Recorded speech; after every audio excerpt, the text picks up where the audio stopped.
welcome to China EVs and More, where my co-host Lei Xing and I will go over the week's most important and interesting news coming out of the China EV, AV, and mobility sectors. What Lei and I discussed today is based on our opinions and should not be taken as investment advice. If you enjoy this room, please help us get the word out to other enthusiasts. And of course, tune in again next week. My name is Tu Li, and I am the managing director at Sino Auto Insights, a global management consultancy that helps organizations bring innovative and tech-focused products and services to the transportation and mobility sectors. I write a free weekly newsletter that we pull many of our discussion topics from. You can sign up for it at sinoautoinsights.com, which of course I encourage you all to do. Good afternoon, Lei. Can you please introduce yourself? Good afternoon. This is your co-host, Lei Xing, former chief editor of China Auto Review, and this is episode number 109. So we just got off our latest Max recording with founder and CEO of this marketplace, CarWow. So stay tuned for that. Interesting conversation. Very interesting. Yeah, his name is James Hind. So stay tuned. Where do we begin? I was following up on some of the Ford new financial reporting structure. I just saw your tweet. Yeah. I was going through the teach-in doc, and they had this tidbit of recognizing the China-built and sold EVs in Ford Blue, not Model E. So I thought that was interesting. But I guess it's understandable because first of all, the volumes are small, and second, they don't make any money probably anyways. So yeah, so it's effectively trying to hide something, it looks like. But China region is included in that Model E, as they showed on their documents. I'll have to dig into that because the costs are amortized across the... So yeah, I just saw your tweet, so I have no context, but I will start digging and try to find out more myself, and I'll let you know, Lei. Yeah, so basically the last year Model E business lost $2.1 billion, which I think was their net loss, Ford's net loss as a whole, I think, if I remember correctly. And this year they're expecting $3 billion. So John Lawler, he said, we treat ourselves as a startup, and you lose money and right. Those are a lot of zeros. So yeah. Startups don't usually lose in the billions. So yeah, and going back to our topics, we heard since we last chatted, Friday was the XPeng earnings. And then we heard a little bit about Geely Auto Holding, the Hong Kong listed. So we can go into some of the highlights there. I think one overall writing theme in both of these companies was cost. If you have listened to He Xiaopeng speak, he spent probably the first 40 minutes talking about cost control and reorg. And there was that tweet that you talked about on someone saying XPeng scaling up. And I was thinking that is what they're supposed to be doing right now as of this moment. But they're talking more about reorg, about controlling cost. So I thought that was kind of the irony. And their Q1 guidance of 18,000 to 19,000. I was like, they should be doing that a month, not a quarter. Yeah. So and let me add to that, Lei. Q4 year over year revenues were 5.1 billion RMB, so like 800 million. That's a 40% drop year over year. They delivered 22,204 vehicles. That's down year over year by 47%. It looked like the G9 sold okay, 6,000 units in Q4. That sounds low, but it was almost a quarter of the vehicles sold, or more than a quarter of the vehicles sold. So that's pretty good. And they, to your point about the quarterly sales versus monthly sales, they gained 23% year over year, full year on deliveries to 127,757. But we have to remember that they are a mass market brand. So their vehicles are much less expensive than, say, a Neo. And if we want to compare how much Neo grew year over year for the 2022 fiscal year, they grew by 34%. and they're a premium brand. Now, they don't have the same number of products, but it should give you an indication as to the types of struggles that XPeng were in 2022 and how they're dramatically trying to right the ship with reorgs, with a new president. And one of the things that stuck out to me from Brian Gu and what he said is he talked about significant improvement in marketing capabilities. And so that tells me that their messaging, because it's so competitive, there's so many products, there's so many brands in China, that their messaging for their brand is probably getting a bit muddled. So I think they still have $5.5 billion in the bank as of 12/31. That sounds like a lot of money, but that'll go real fast. As you can see, Ford forecasting a loss of $3 billion in 1 year for 2023. So the good news is that they have the P7i that just launched. They'll be unveiling the G6 at Shanghai Auto. And you and I think if it's successful, that should be one of their high runners. It looks nice. I think, the exterior looks pretty nice. How much expectation do we have on the P5 when it launched and when it unveiled? We're saying the same thing of the G6. You and I were pretty strong about that, right? You and I were pretty bullish on the P5. But so, yeah, you mentioned about sales and marketing. I think in the earnings call, one question was on what kind of criticism Wang Fengying gave when she came on board, and that was one of the criticism. And the other one was planning. Product planning was maybe somewhere off, or execution of, let's say, the G9 launch with the pricing fiasco. And then He Xiaopeng mentioned something about now Wang Fengying's working 7 days a week. And the entire company is like, we're all working 7 days a week. I mean, I don't know if that's good or bad.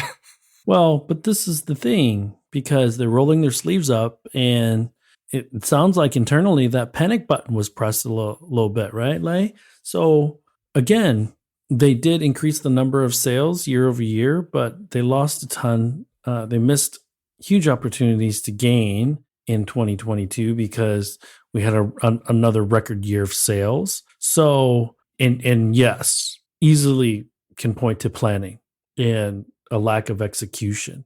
So He Xiaopeng also talked about how China market is moving into the next phase of EV sales, right?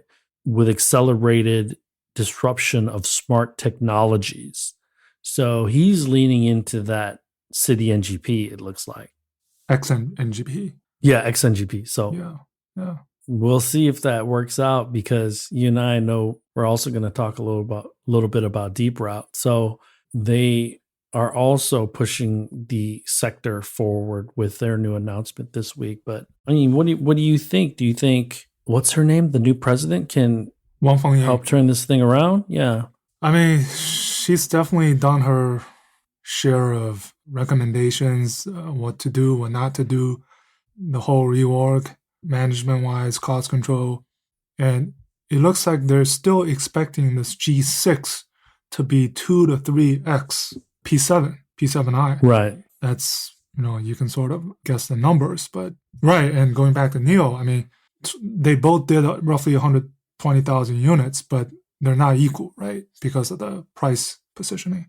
And a good thing, though, and this is a topic that also has been playing out the last few weeks and months, is the lithium carbonate prices dropping significantly. Yeah, falling through the floor. And interesting, going to the Geely earnings, An Zonghui, he mentioned something very specific. For Zeekr, every 10,000 per ton renminbi drop in lithium carbonate prices translates to 575 renminbi savings added to the margins, which is about 0.2%. So good thing is, with this cost control, you have a little bit of tailwind with the lithium prices. So let me throw something out there, because you also know that CATL was asking for long-term agreements to sign long-term agreements with the domestic Chinese EV makers. So there needs to be language in these contracts to say that we get to share some of that downside if pricing for rare earth metals and raw materials decreases. So let's hope that none of these EV makers have gotten locked into pricing and aren't able to take advantage of some of these cost decreases on the rare earth metals, especially in the lithium carbonate. So, because that would, a lot of these purchasing orders are, the prices are set. And if you're a good negotiator, you're going to limit the downside because you need to plan. If you're CATL, you need to plan your finances as well. And so if you're giving back money every single time a raw material price goes down, then you're not going to be doing very well either. Okay. So normally there are limits or there are triggers, meaning that anything over, and I'm making this up, a price reduction or a cost reduction of any raw material by 2%, we get to share. You get 1%, I get 1%.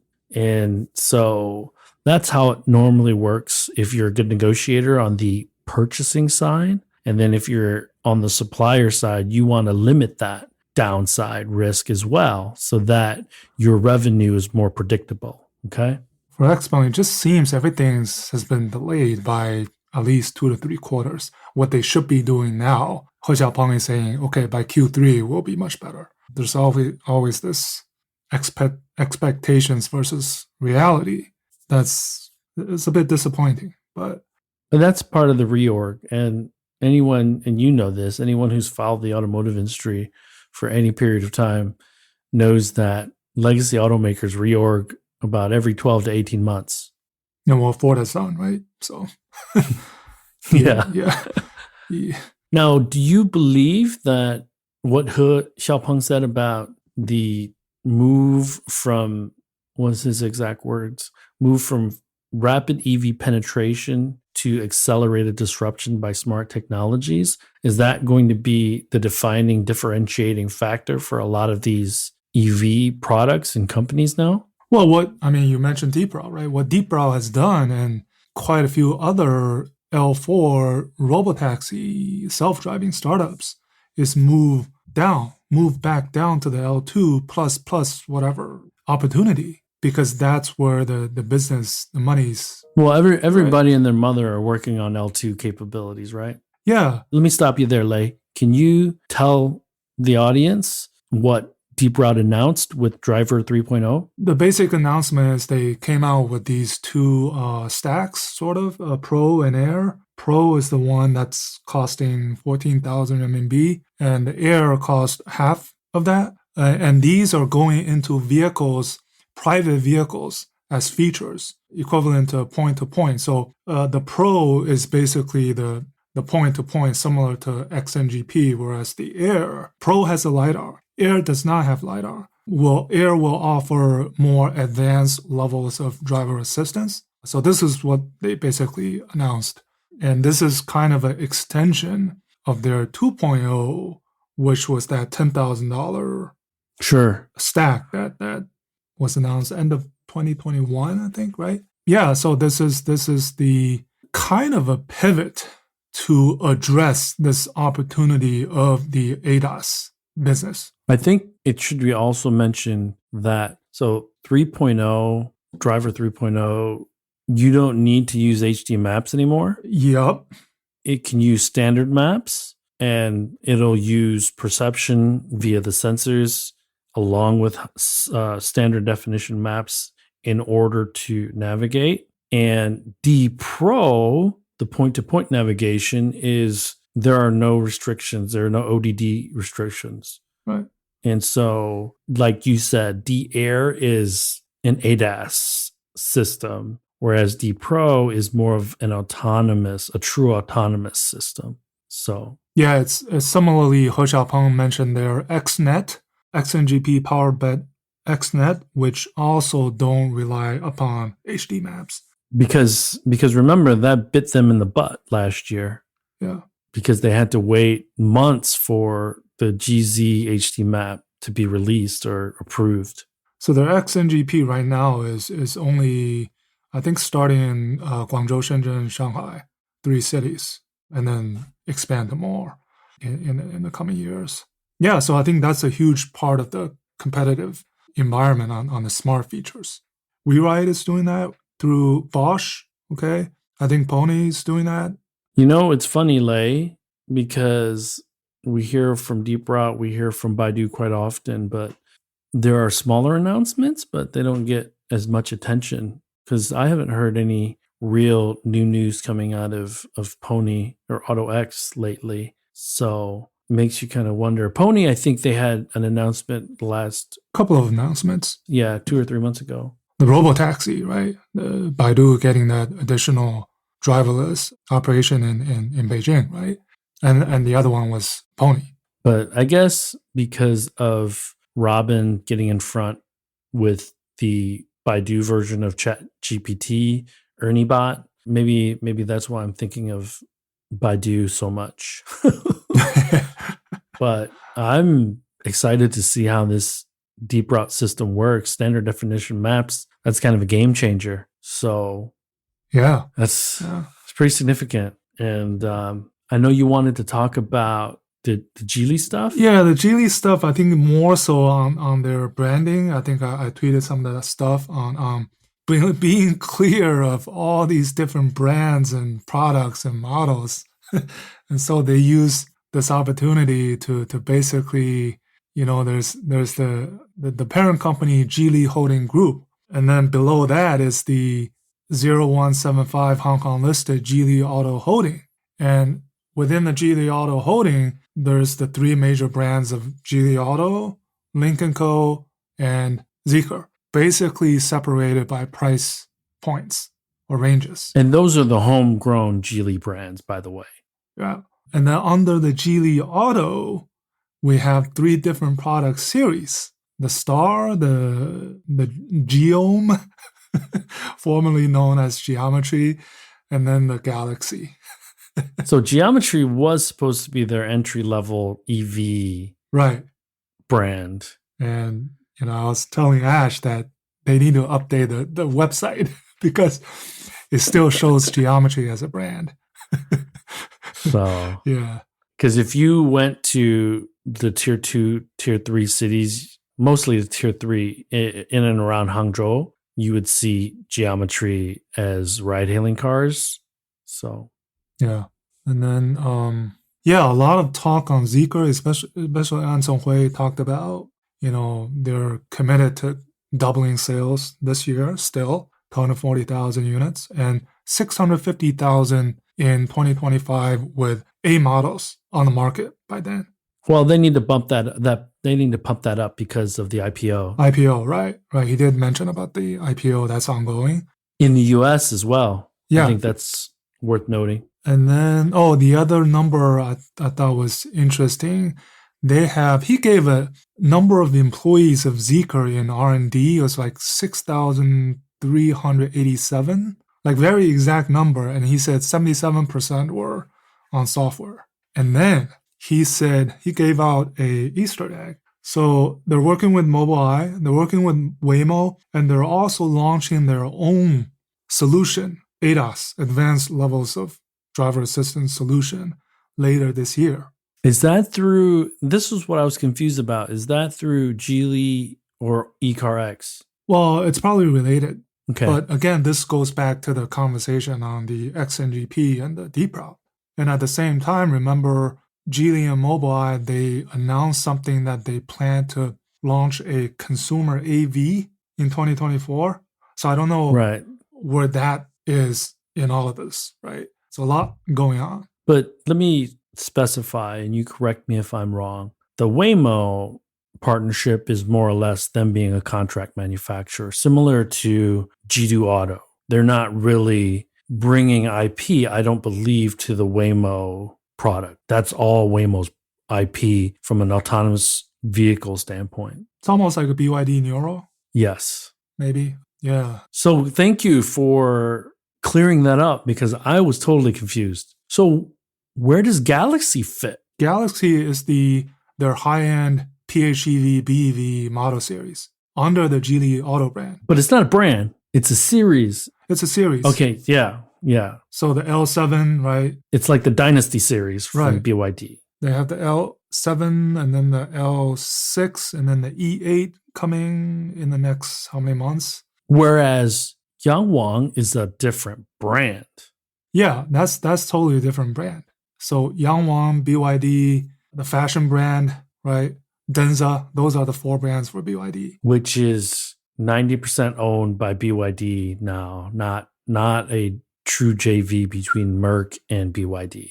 And then BYD obviously has the Ocean and the Dynasty series. They're not brands. They're And some of that is really to separate the PHEVs from the BEVs, I believe. I think the Frigate are PHEVs. Well, I mean, BYD's place is DMI plus the BEVs. Yes. So I think almost every model have a DMI version. Most of their models. And what's your read on the price war affecting BYD with the reduction in shifts? Have you heard anything else from your moles? Yeah, so the Reuters report you're referring to, I'm guessing, BYD did say that kind of denied it, but there's no question in my mind that they're facing headwinds. In a true kind of way. They denied it in a true kind of way. Yeah. It doesn't surprise me. This price war, like you said, it's the most brutal thing I've ever seen in the China market since I've been covering it, and you've been covering it longer than me. So right, exactly. And I was, in our other chat with this morning, where I was talking about the ICEs really being affected. I think Tesla, that Bloomberg article, Tesla definitely played a role, but it's really the combination of right the all the different factors pushing up the demand at the end of last year and trying to get rid of inventory. And I think the fact of the matter is the ICEs comparatively competing with EVs in terms of a price parity, competitiveness, are really at a disadvantage now. Losing most fights. So that's why you see a lot of these deep price cuts around ICEs. And let's be clear, Lei, the main victims of this are the foreign legacies. So one rumored brand backing out of China is Mitsubishi, because they have been selling well. They still sell in China. Yeah, the GAC Mitsubishi, which was rumored to kind of Mitsubishi backing out, and that asset will be given to GAC Ion or something. Those GAC guys need a hug. Their foreign partners aren't super nice. So Skoda, we talked about last episode. I think they're out. Mitsubishi probably will be out. These are the third, fourth tier foreign brands that are pretty much done. I think a lot of the Stellantis brands need to look at themselves in the mirror and say, is it worth getting completely beat up until sufficient reinforcements in the form of new products that are, in He Xiaopeng's words, smart technology driven? Yeah. If you don't have a really aggressive feature set on the smart technology side of things and for the China market, I think you can kind of forget about it. Yeah. And then, also we should mention about Leapmotor, since they are also a Hong Kong listed company now. They announced their earnings. I think they lost about 5 billion RMB last year, almost twice what they lost the year before. I think their margins improved, but it was still negative 15% because their sales are majority of the T03. Yep. The cheaper, smaller EV, and their sales haven't been well. For our audience, Leapmotor sells 10, 12, 15,000 US dollar cars or EVs. Yeah. So they are in likely the most brutal subcategory of mass market vehicles. And their first 2 months deliveries, I think combined were like just over 4,000 units. I think that's very unsustainable going forward. Well, like Lawler said though, Lei, like Lawler said, a startup loses money. But Leapmotor was resurrected because I thought they were dead years ago. So it's all relative, right? I mean, a minus 40% margin is a lot worse than a minus 15%. So they improved. Yeah. But the other one it just brought up to my mind was Evergrande also announced their numbers. And it looked like they only delivered roughly 900 units of the Dead Man Walking. Hengchi 5. 5, right? Since September, 900 units. And I think they needed, a number was like 29 billion they need to finance to keep it going. So these companies, man, Skoda, Mitsubishi, Li Motor, Hengchi, WM Motor, we don't even have to talk about WM Motor. All of a sudden, confronting nightmarish conditions. Oh, I had said in that Bloomberg article that I don't see anything really changing throughout 2023 with how the price war is going to continue for a while because of the new products that are going to be launched and the new brands that are still to be launched. So it's, I think, throughout 2023, and there's going to be this buzz and anxiousness in the air for the Shanghai Auto Show, I think. Yeah, we agreed on this. This is going to be a lot of losers, right? Which I think, in retrospect, this should be good for the market, because going back to Geely a little bit, Geely, what's his name, Gui Shengyue, right? He said the price war is good in the long run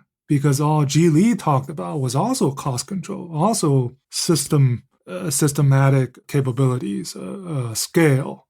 So hopefully that'll translate, We can't look at Geely needs to be looked at more like a legacy than a startup, obviously. And so they have a lot more capital than any startup would. And so they're going to be fine. I think a lot of their brands are doing well relatively, but to your point, those 4 or 5 that you had mentioned are on a watch right now because at a certain point in time, you give up, right? 900 units in September. That's not even trying. 900 units since September, not in September. Yeah, since September. So that, wow.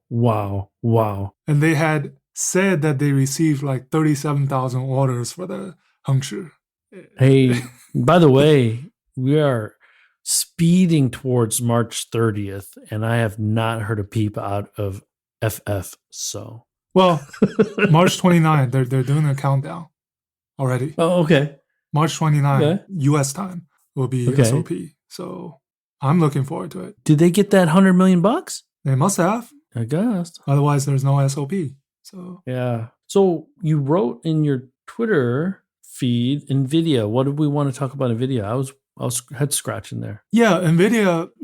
I didn't see the Jensen Huang's speech at the GTC, but I saw a lot of videos being shared, and he talked about the iPhone moment. But what I thought was Nvidia is the biggest beneficiary of this AGI or generative AI revolution. Oh, yeah. Because they need the computing to do these things that are spitted out, right? I mean, Nvidia is just sitting there counting Benjamins, basically.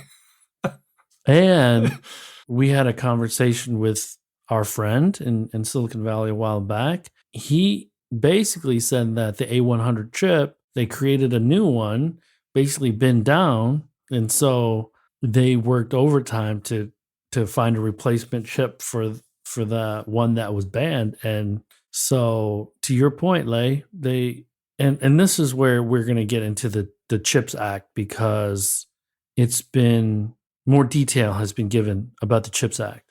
So this week, let me tell the audience what happened this week. The CHIPS Act is the U.S. government's encouragement for bringing back or reshoring fabrication of silicon in the United States. So TSMC has already famously announced, I think, a total of $4 billion worth of investment in Arizona. I think Intel is investing in Ohio.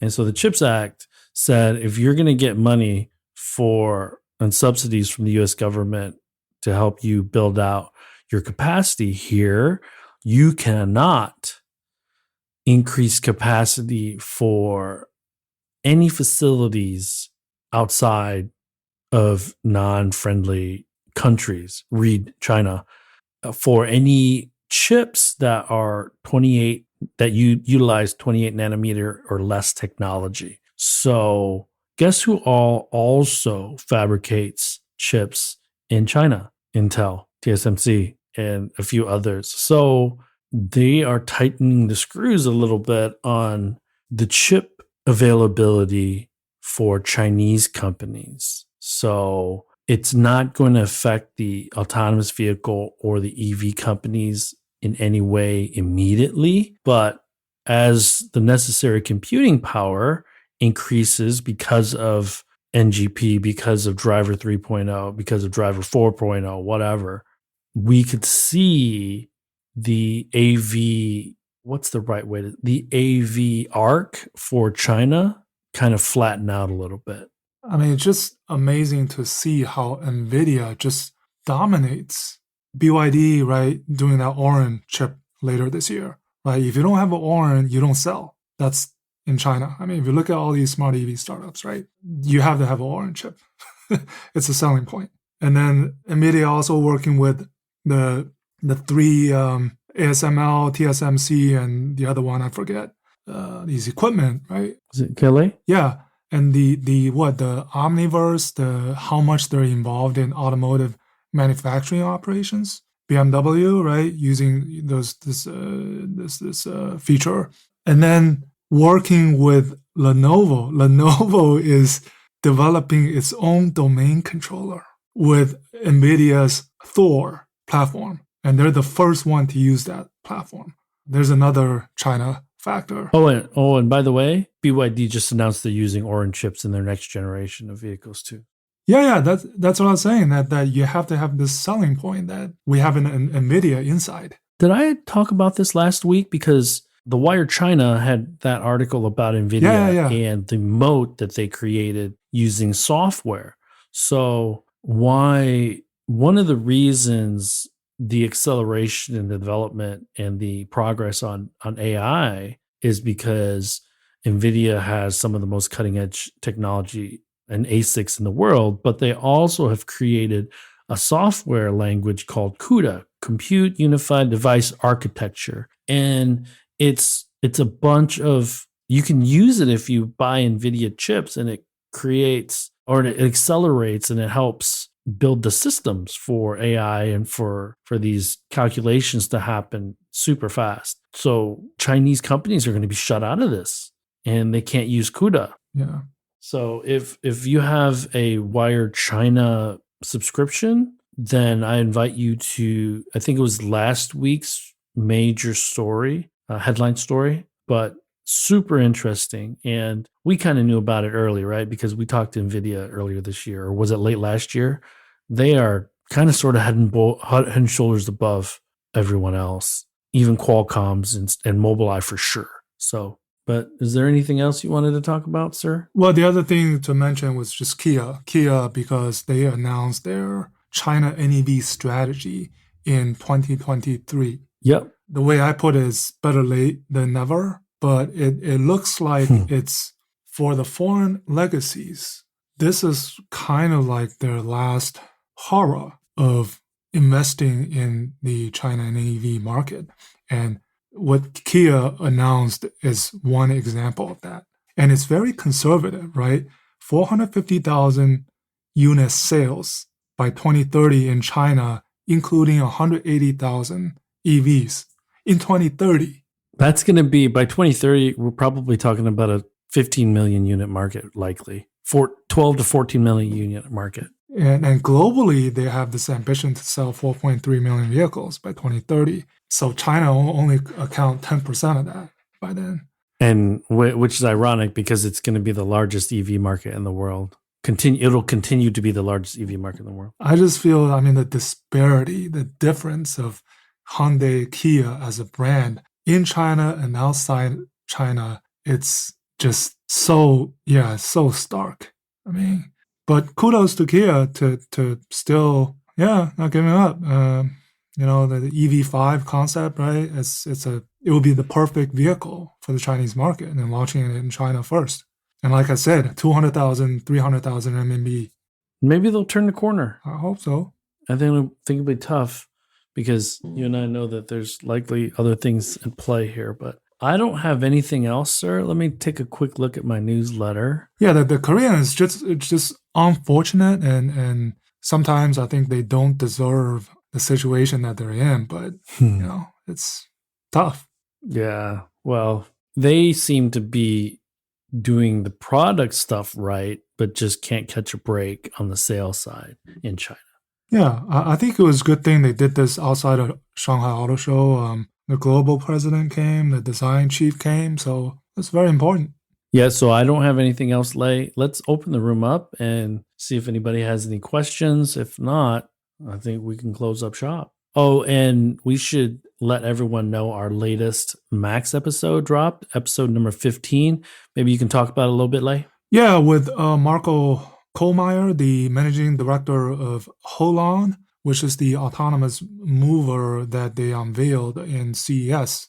And it's basically, I said it was 6 years in the making because they had announced their first generation of the rolling chassis platform at Auto Shanghai 2017, and which iterated into a platform 2.0 at Auto Shanghai 2019. And I said it's epitome of the changing OEM supplier fight to grab a piece of this mobility market, because this is a Bentley, a 150-year-old company coming out with a startup doing autonomous movers. So yeah. Right. And by the way, Bentley did provide help with Evergrande with that rolling chassis, supposedly. Good for them. They're trying. They're not like, yeah. Yeah. So it's interesting to see that this journey of the transformation. Yeah, man. I think that the whole on story is pretty interesting, and the fact that they want to compete, go head to head with the Waymos and the Cruises is pretty amazing to me. So, good luck to them for sure. I think Germany, or if we're being specific, Austria could use a boost, I guess. So, or European technology-driven companies like that could use a boost. So that's it, man. I don't have anything else. Same here. Let's close it out here. Hey, thanks everyone for listening. Good morning, good afternoon, and good evening, and we will talk with you all next week. Yes, likewise. Bye-bye. That brings us to the end of this week's show. Lei and I thank you for tuning in. My name is Tu Lee, and you can find me on Twitter at Sino Auto Insight. That's SinoAutoInsight. You can find Lei on Twitter at LeiXing77. That's LEIXING77. If you wouldn't mind rating and or reviewing us on Apple Podcasts, Spotify, or wherever you grab your podcast from, we'd appreciate that as well. Even better, if you enjoy this show, please tell your friends about it. Please join us again next week as we track down all the latest news on China, EVs, and more.